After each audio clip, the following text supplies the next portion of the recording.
Hello again, a very warm welcome to you all. My name is Deni Kay, here today with a little delivery from Starward. Now, this arrived earlier today. I was told maybe about a week or so ago, I can't recall now exactly, to expect a parcel from Starward. I was not told what it was, and then obviously some teasers started to come out, and I'm expecting that this is going to be the Botrytis cask. So we'll open it up. Obviously, I haven't tried it. It is this release. Now, I think that's probably what we were expecting.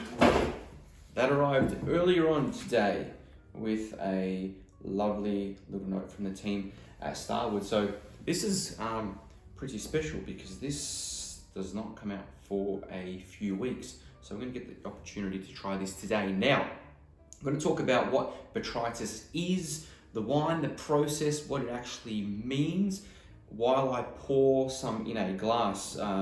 First, so it is 48% ABV, filled in 2017, bottled in 2024. So that makes it up to 7 years old, full maturation in a Botrytis wine cask. Now,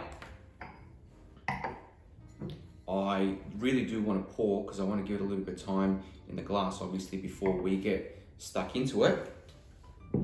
And it'll give me an opportunity to talk to you about what Botrytis is, because it is a fungus that causes the grape, the berry, to rot. But the end result, if you do achieve noble rot, which is what you're trying to achieve, is very, very positive. So I'm going to tell you what that is anyway. We're talking about a fungus. Now, there are two sides, I guess you could say, of Botrytis. So what you're trying to do is you're trying to achieve noble rot. However, grey rot is also something that can occur. Now, there are a couple of things that you need to be able to achieve, because it is a viticultural process. It's a process that you're trying to, by design, achieve noble rot in the vineyard. So it's a viticultural process that you're going through. You need for the grapes to be mature grapes. You need them to be great size, big bunches, healthy grapes to be able to achieve noble rot, but then also the environment, the temperature needs to be right as well. So what you want is you want some humid, misty morning, some moisture in the air, but then what you want is you want a warmer day, a warmer afternoon. Not too warm, you're talking maybe 15, 16 to 20, 21 degrees. Now, I'll explain in a moment why that is.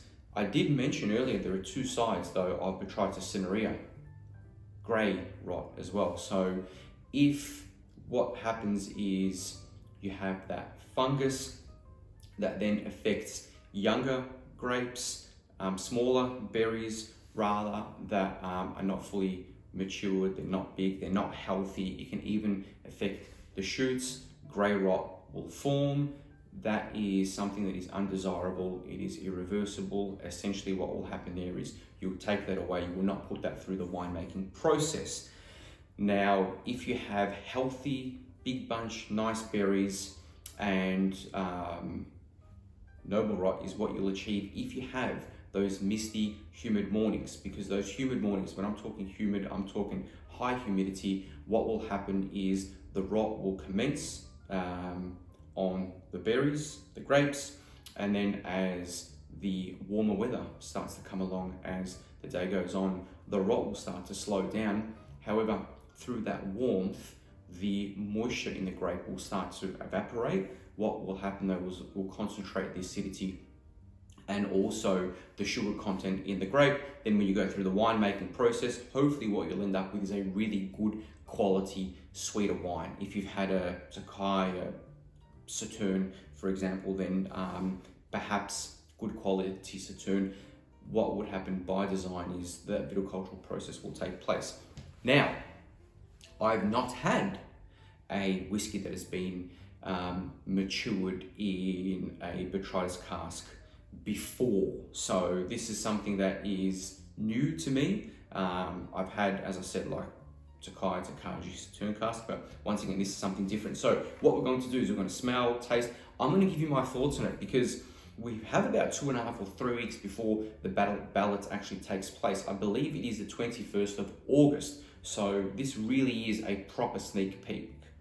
Just because this bottle was sent to me does not mean that it's going to get any other remark or review from me apart from me being 100% honest. So I'm going to tell you right now whether I like it or not, and that's going to give you an idea as to whether you should enter the ballot and try to secure a bottle of this or 2 bottles of this or no bottles of this. So let's go with the smell and taste. As I said, 48% ABV.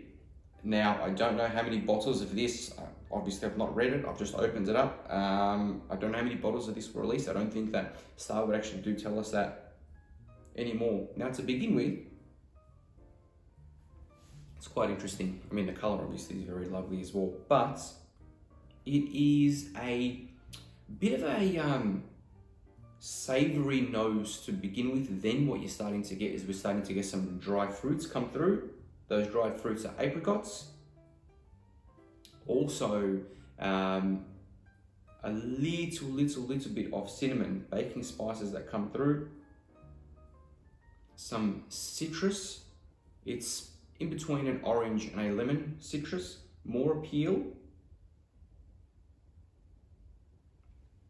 I think at 48% so far on the nose, the alcohol content is quite nice. It's really, really approachable.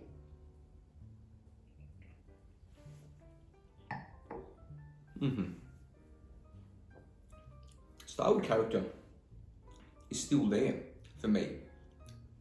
So I get a little bit of pastry sweetness that comes through, good whack of vanilla.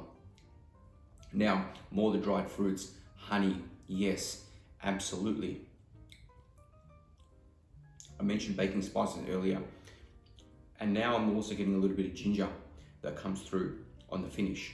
So a little bit of a rush there with the notes because I had everything pretty much hit me at once. It is a very full, very rich whiskey, still lingering. I'm even getting some sultanas that come through on the finish. The ginger kicks in halfway through. What I'm going to do, I'm going to go through it one more time. I know that I'm kind of going through this a bit of a quicker speed than usual, but that's because I probably spent half the video talking to you about what botrytis is anyway, when really you want to know whether the whiskey's any good or not. So I'm going to go through one more time and give you my thoughts, then we're going to wrap it up, let you know what you should do with this one. I think that this nose will continue to develop, and I think that it will get a little bit sweeter. Once the fuel level starts to come down, which obviously we're not going to get an opportunity to do that today, unless we're here for about an hour or two, maybe even with a little bit of water in it, but I'm not going to add water to this just now. I'm really starting to get even some fresh peaches, dried apricot. I mentioned that earlier. You could even tell me that you could find some desiccated coconut in there too. Really starting to open up, starting to get a little bit sweeter. Some glaze that goes over the top of cinnamon buns. I mentioned cinnamon earlier as well. Baking spices, yes, absolutely. I really like this. There are some sweeter notes there, but they're not overly done. The baking spices kind of balance it out, but in saying that, as I said, really, really lovely with the 48%. It just works well. I know they normally will bottle at about that. It works well with this one.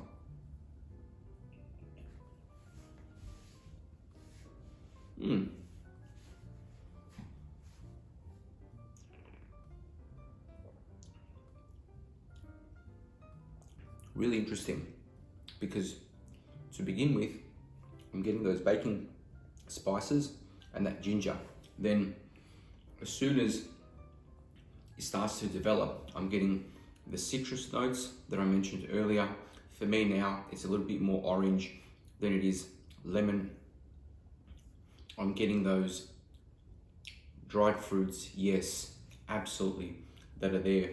Honey for me, I really, really dig that. It's a really deep, rich honey, not overly sweet or anything along those lines.